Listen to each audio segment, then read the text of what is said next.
Hey everyone, welcome back to our YouTube channel Learn with Sahira.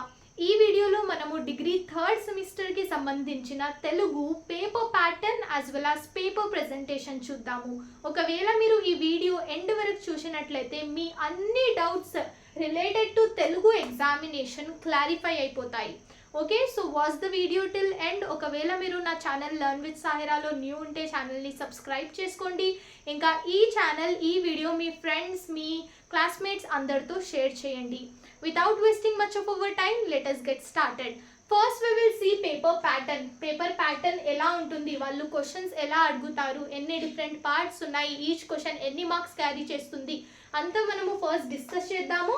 తర్వాత మనం paper presentation చూద్దాము. మీరు మీ ఎగ్జామినేషన్లో ఆన్సర్స్ ఎలా ప్రెజెంట్ చేయాలి in order to score oh grade మనము పేపర్ ప్రెజెంటేషన్లో చూద్దాము. Okay, first we will discuss about the paper pattern. I think you already know that Telugu exam will be for 80 marks. మీ question paper 80 marks కోసం ఉంటుందమ్మా. ఇంకా time duration will be 3 hours.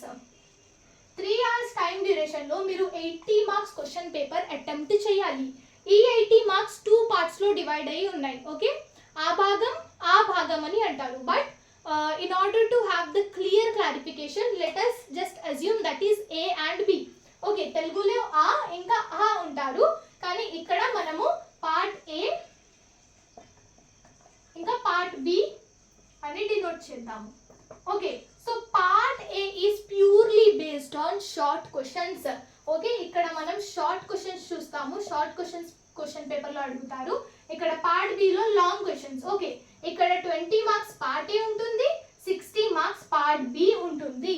Okay, 80 marks 2 పార్ట్స్లో divide అయ్యి ఉంటాయి. Part A 20 marks, part B 60 marks. ఇప్పుడు pattern ఎలా ఉంటుంది, పార్ట్ ఏలో ఎన్ని క్వశ్చన్స్ ఎలా రాయాలి, పార్ట్ బిలో ఎన్ని క్వశ్చన్స్ మనం చూద్దాం. First we will have a look at the part A. Okay, part ఏలో మీకు 6 క్వశ్చన్స్ ఉంటాయమ్మా. ఎన్ని క్వశ్చన్స్ ఉంటాయి పార్ట్ ఏలో? 6 questions. 1 2 3 4 5 6. Out of these 6 question మీరు ఏవైనా 4 క్వశ్చన్స్ అటెంప్ట్ చేయాలి. అంటే 4 ఆన్సర్స్ రాయాలి. మీ ఇష్టం, మీరు ఏవి రాసినా సరిపోతుంది.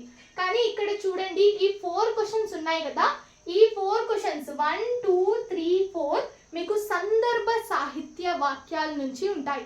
ప్రాచీన కవిత్వం ఉంది, ఆధునిక కవిత్వం ఉంది కదా. ప్రాచీన కవిత్వంలో ఏమున్నాయి? ధర్మార్జుని వాక్చతుర్యం, ఇంకా గుణనీతి కథ, విభీషణ శరణాగతి. ఆ 3 లెసన్స్లో నుంచి మీకు క్వశ్చన్ నెంబర్ 1 ఇంకా క్వశ్చన్ నెంబర్ 2 అడుగుతారు, సందర్భ సాహిత్య వాక్యం. ఓకే, మీరు 4 క్వశ్చన్స్ అటెంప్ట్ చేయాలన్నా కదా నేను. ఎన్ని క్వశ్చన్స్ అటెంప్ట్ చేయాలి? 4. 1 question will carry you 5 marks, అంటే 20 మార్క్స్ మీ హ్యాండ్స్లో. ఒకవేళ మీరు ఓన్లీ సందర్భ సాహిత్య వాక్యాలతో పర్ఫెక్ట్ అయితే ఇక్కడ పార్ట్ ఏలో 20 మార్క్స్ మీ హ్యాండ్స్లో ఉంటాయి. వేరే క్వశ్చన్స్కి వెళ్ళాల్సిన అవసరం కూడా లేదు. ఇది ప్రాచీన కవిత్వం నుంచి 2 సందర్భ సాహిత్య, ఆధునిక కవిత్వం నుంచి 2 సందర్భ సాహిత్య వాక్యాలు వాళ్ళు అడుగుతారు. 1 2 3 4 సందర్భ సాహిత్య వాక్యాలు. ఆధునిక కవిత్వం నుంచి 3 and 4, ప్రాచీన కవిత్వం నుంచి 1 and 2. తర్వాత ఇప్పుడు ఇది 5th క్వశ్చన్, మీకు కవి పరిచయం అడుగుతారు. కవి పరిచయం.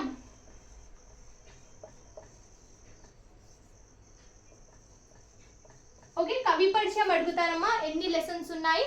అన్ని లెసన్స్లో నుంచి ఏవైనా కవి పరిచయం ఇక్కడ అడగొచ్చు. 6th క్వశ్చన్ మీకు అడుగుతారు షార్ట్ టైప్ క్వశ్చన్. ఏవైనా 6 లెసన్స్ నుంచి మీకు ఒక షార్ట్ క్వశ్చన్ అడుగుతారు. అవి మీరు ఎన్ని సైడ్స్ రాయాలి? కంపల్సరీ 1 సైడ్ రాయాలి. డెఫినెట్లీ ఏ క్వశ్చన్ అయినా మీరు ఇక్కడ అటెంప్ట్ చేయండి. షార్ట్ క్వశ్చన్స్లో పార్ట్ ఏలో మీరు కంపల్సరీ 1 సైడ్ రాయాలి. అప్పుడే మీకు 5 marks from each question they will consist. Okay, from each question they will give you 5 marks. Otherwise మీరు హాఫ్ రాస్తే సరిపోదు, 5 మార్క్స్ వాళ్ళు ఇయ్యరు. ఇక 1 సైడ్ కన్నా ఎక్కువ వెళ్తే దట్ ఈస్ ఓకే, కానీ 1 సైడ్ కన్నా తక్కువ వెళ్ళొద్దు. ఓకే, సందర్భ సాహిత్య వాక్యాలు రాసిన అలానే మీరు రాయాలి. మీకు తెలుసు కదా ఫార్మాట్ ఎలా రాయాలి. సందర్భ సాహిత్య వాక్యం దేనిలో నుంచి ఆ వాక్యం తీసుకోబడింది, కవి పరిచయం రాయాలి. మళ్ళీ అక్కడ ప్రతి పదార్థాలు రాయాలి, అంటే ఈచ్ లెసన్ది. తర్వాత ఏం రాయాలి? మీరు అర్థం రాయాలి, భావం రాయాలి. అలా మీరు సందర్భ సాహిత్య వాక్యాలు అలా రాయాలి. సరేనా?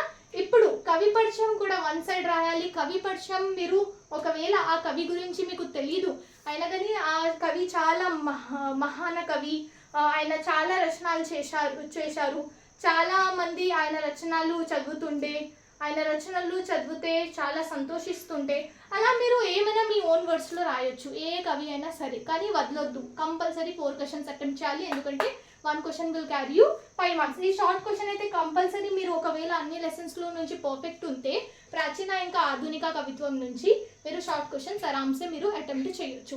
ఇది పార్ట్ ఏమో 1 సైడ్ కంపల్సరీ రాయాలి. 6 క్వశ్చన్స్ అడుగుతారు, ఎనీ 4 మీరు అటెంప్ట్ చేయాలి. Only 4. 1 question will carry you 5 marks. మీకు 20 మార్క్స్ మీ హ్యాండ్స్లో ఉంటాయి. ఓకేనా? ప్రాచీన కవిత్వం, ఆధునిక కవిత్వం, అలంకారాలు ఏం అడగరు పార్ట్ ఏలో. అలంకారాలు మీకు ఉంది కదా, అది మీకు పార్ట్ బిలో అడుగుతారు. ఇప్పుడు మనం పార్ట్ బి చూద్దాం. ఓకేనా? పార్ట్ బి మా part B will consist of 60 marks మా. 60 మార్క్స్ పార్ట్ ఉంది, ఇది పార్ట్ బి. మీ క్వశ్చన్ 1 to 6 మీకు పార్ట్ ఏలో ఉండే కదా, 1 to 6. ఇక్కడ పార్ట్ బి స్టార్ట్ అవుతుంది మీకు 7th క్వశ్చన్. 7th క్వశ్చన్ మీకు ప్రతిపదార్థం పద్యంలో నుంచి ఉంటుంది.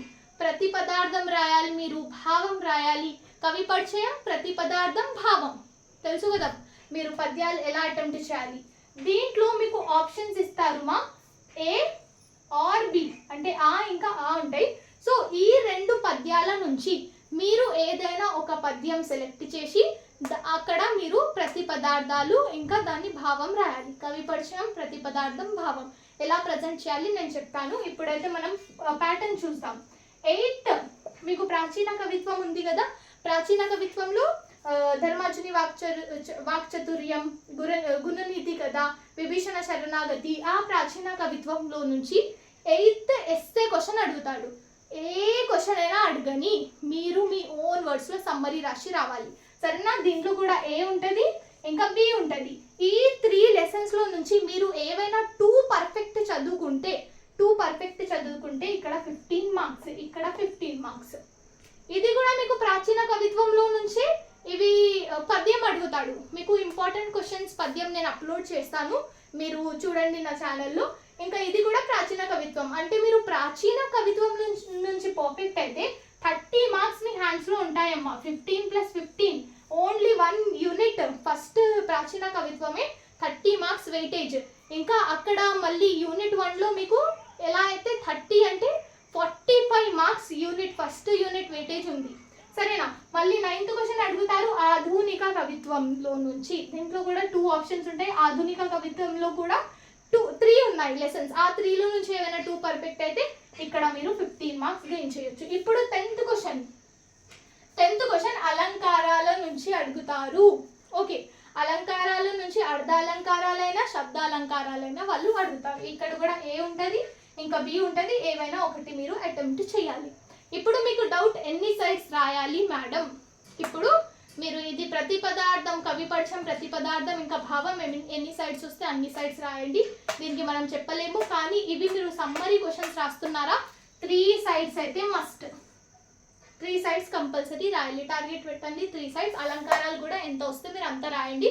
కానీ ఈ సమ్మరీ క్వశ్చన్స్ 3 సైడ్స్.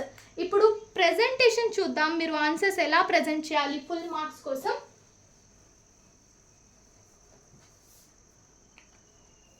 సందర్భ సాహిత్య వాక్యాలు, కవి పరిచయం అవన్నీ నేను చెప్పిన కదా, 1 సైడ్ అయితే కంపల్సరీ రాయాలి. పార్ట్ బి గురించి ప్రెజెంటేషన్ చూద్దాము.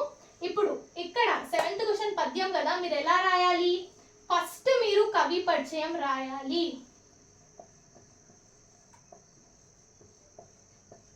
తర్వాత ప్రతిపదార్థం రాయాలి, తర్వాత ఏం రాయాలి? భావం రాయాలి. ఎంత సైడ్స్ వస్తే అంత సైడ్ రాయండి. కానీ ఇవి హెడ్డింగ్స్ ఏవైతే మీరు పెడుతున్నారు అవి మీరు పెద్ద అక్షరాల్లో పెట్టండి. సరేనా?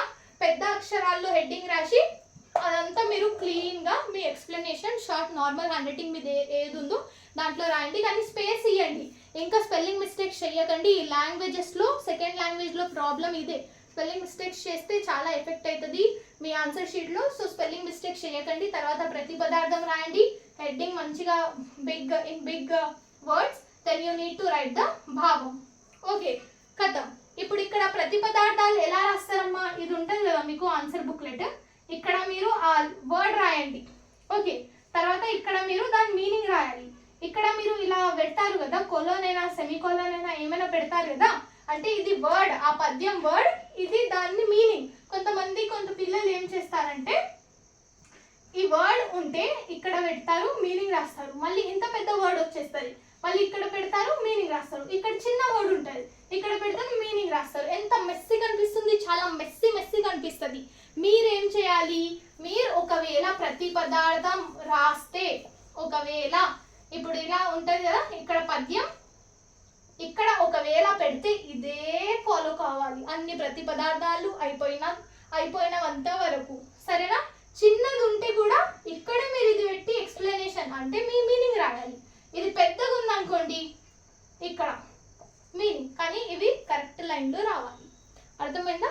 ఇది ప్రజెంట్ మంచిగా చేయాలి. ఫస్ట్ ఆన్సర్ మీరు పార్ట్ బి నుంచి స్టార్ట్ చేయండి. మీ ఆన్సర్స్ మీ ఎగ్జామ్ రాయడం తర్వాత పార్ట్ ఏకి వెళ్ళండి. నేను చెప్పిన కదా ఇవి 3 సైడ్స్ కంపల్సరీ, ఇలా మీరు ప్రజెంట్ చేయండి. ఇక్కడ కూడా సబ్ హెడ్డింగ్స్ ఏవైతే ఉన్నాయో పెద్ద అక్షరాల్లో రాయండి. ఎక్స్ప్లెనేషన్ మొత్తం మీ నార్మల్ హ్యాండ్ రైటింగ్లో రాయాలి. So this was the paper pattern and presentation. మీకు ఏమైనా డౌట్స్ ఉంటే కింద కమెంట్ సెక్షన్లో మీరు నాకు కమెంట్ చేయండి. మీకు క్విక్ రివిజన్ కావాలి, లాస్ట్ మినిట్ రివిజన్ కావాలంటే కూడా కింద కమెంట్ చేయండి. నోట్స్ కోసం మీరు నాకు నా ఇన్స్టాగ్రామ్ ఐడిలో టెక్స్ట్ చేయొచ్చు, కానీ చిన్న పేమెంట్ ఉంది. And only the students who needs to text me. Okay, important question and answers notes ఉన్నాయి. అవి చాలా easy, simple and clear to understand. చాలా తక్కువ సమయంలో మీరు కంప్లీట్ సబ్జెక్ట్ కవర్ చేయొచ్చు. నోట్స్ కావాలంటే ఇన్స్టాగ్రామ్లో టెక్స్ట్ చేయండి. నా Instagram ID learn with Sahira, link available ఇక్కడ కింద వీడియో డిస్క్రిప్షన్లో కూడా ఉంది. All the very best, bye.